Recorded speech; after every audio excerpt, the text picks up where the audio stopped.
अब देखिए इसमें यहाँ तक सबने कर लिया ना, यस सर, सबने कर लिया। Yes sir. अब देखिए यहाँ पे क्या ज्ञात करना है हमें।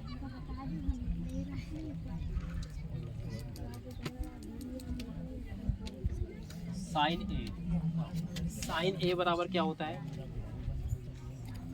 साइन ए बराबर क्या होता है? मतलब अनुपात की बात कर रहा हूँ। लंब बटे कर्ण। पहले इसको लिखो, लंब बटे कर्ण। यहाँ पे लंब क्या होगा? 15 क्या है हमारा? लंब। ये बराबर तो 15 बटे कितना हो जाएगा? 17। 17। ठीक है, 15 बटे 17 हो गया। अब बात करते हैं सेक ए की। सेक ए, सेक ए का मान क्या होता है?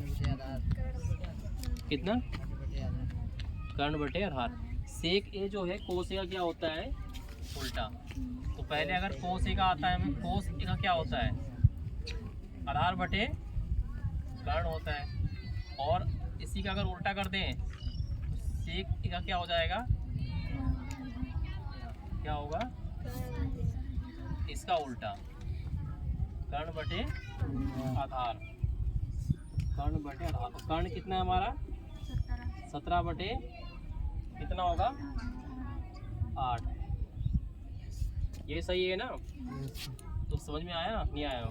एक बार दोबारा देखना, जो आज आए हैं बच्चे, बात को समझना। देखिए यहाँ पे क्या बात बता रहे हैं। पहले तो ये बताया हमें कि ये समकोण है हमारा। कोण भी क्या है?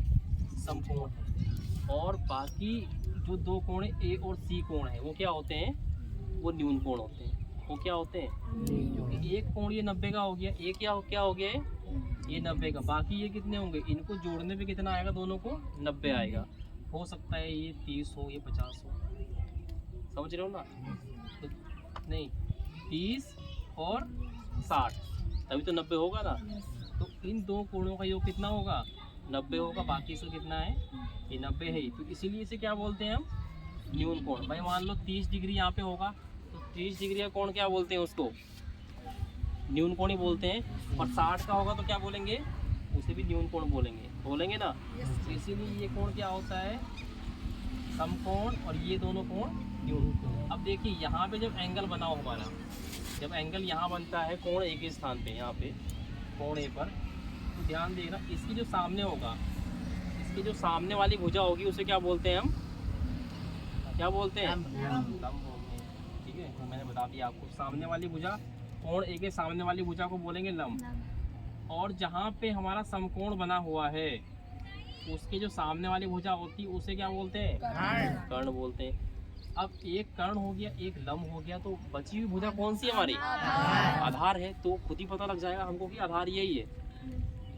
ठीक। और एक चीज़ और होती है कि जो कर्ण वाली भुजा, एक भुजा कर्ण और एक क्या है? लंब वाली भुजा।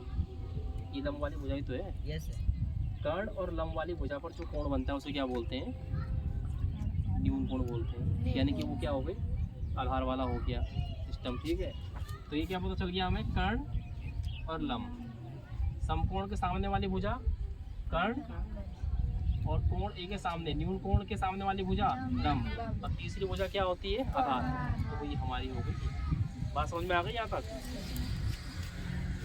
अभी फिर बताएंगे इसको, पहले से करो। ये आज नया आए हो तुम? आज ही आए हो?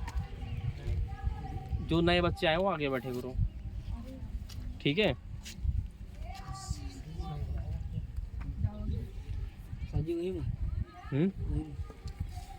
हाँ उसी में भैया ये